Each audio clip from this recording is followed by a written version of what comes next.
Planeswalkers, it is MTG Wizard back today with another video. I know I haven't been uploading for a little while now, at least deck lists, and I just want to get back into it because I took a break for a little while. Alright, right here we have, let's just say like a green ramp type thing. Let's just not talk about that. Let's just get into the deck. Alright. So we have, for the land base, we are going to be running 1, 2, 3, 4, 5, 6, 7, 8, 9, 10, 11, 12, 13, 14, 15, 16 basic force. And you can run more, less, but I think running 16 would be the best option. Alright, next we have the main deck.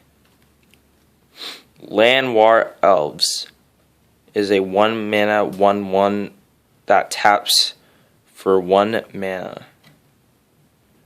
This is a must-have in the deck unless you want to play Elvish Mystic, which is a more expensive version of Llanowar Elves. Next, we have Druid of the Cowl.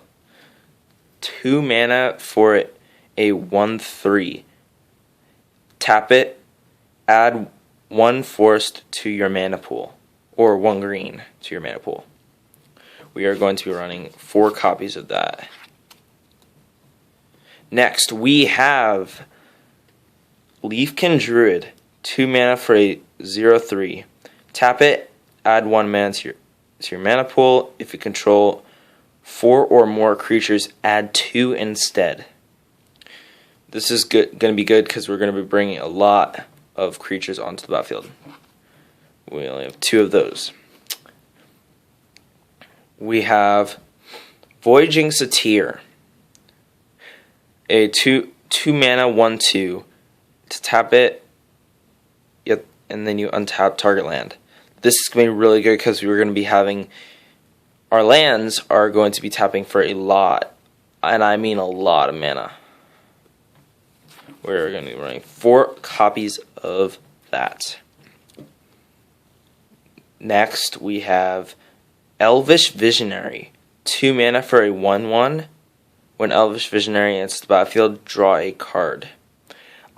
You could run, what is it called?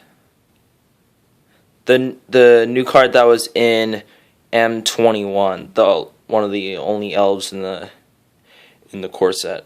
You could be running that, but it costs 1 more mana. And you draw a card, and you add 1 mana to your mana pool. We're going to be running 4 Elvish Visionaries. Next, this is where most of the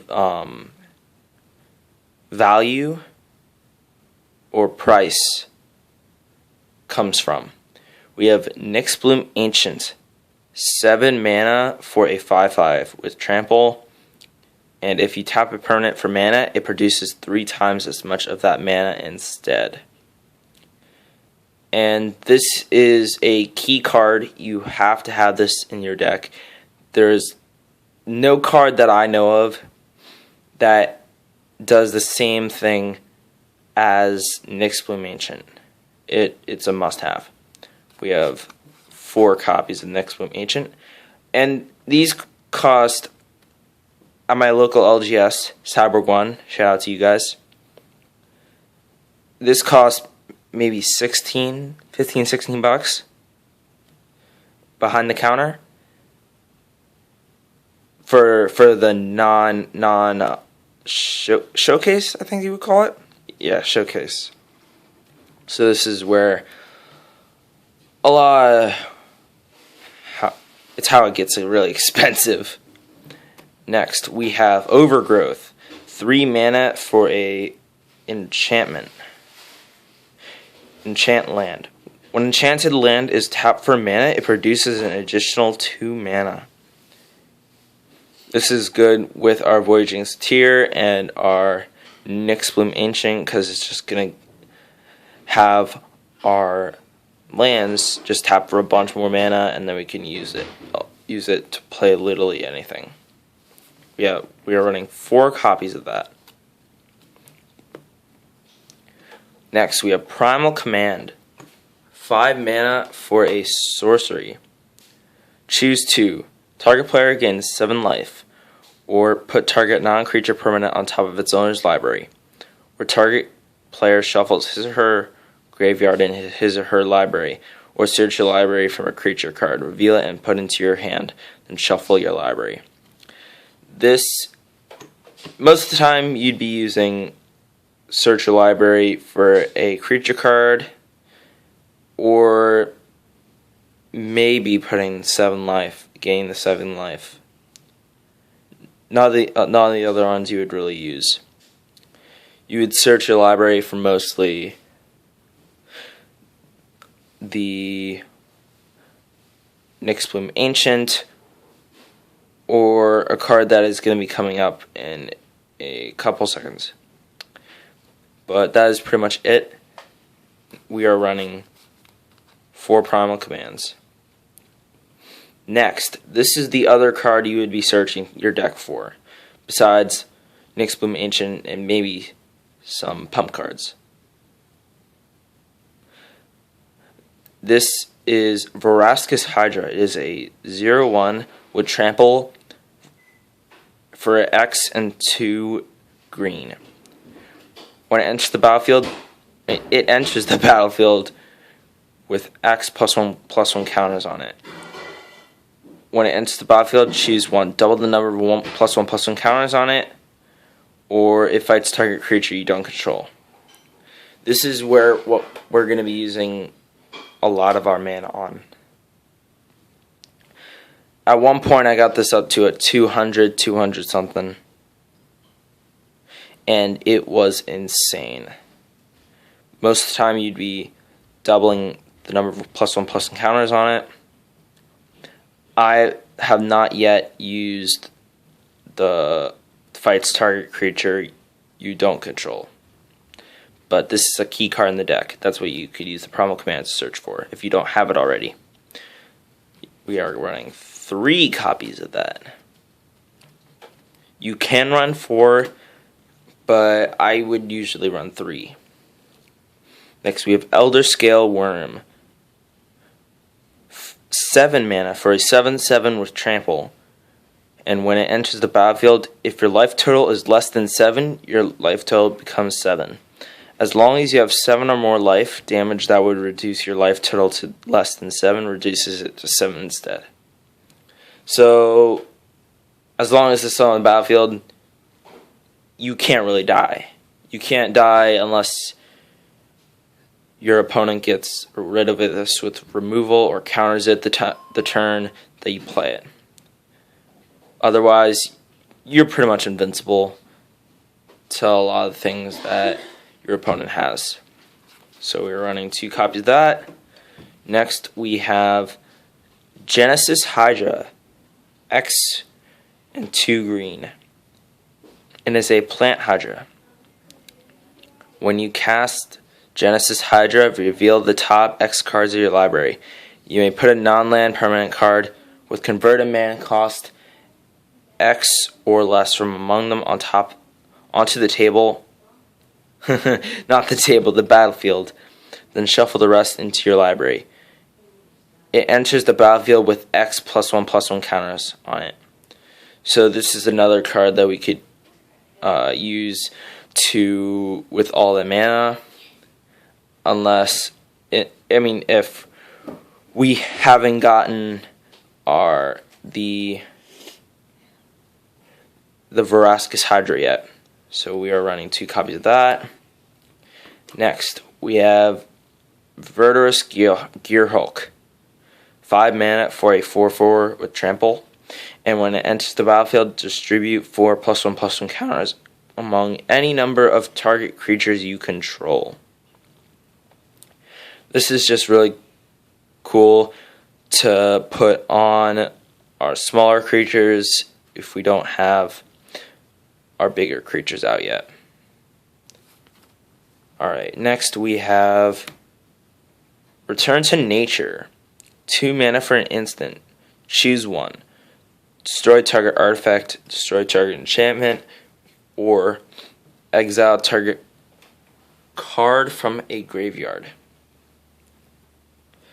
This is not as good as you would want. There are not really a whole lot of, well, there are a good bit of green counterspells, but a lot of them are not good. I repeat, are not good. So this one isn't that good in my opinion.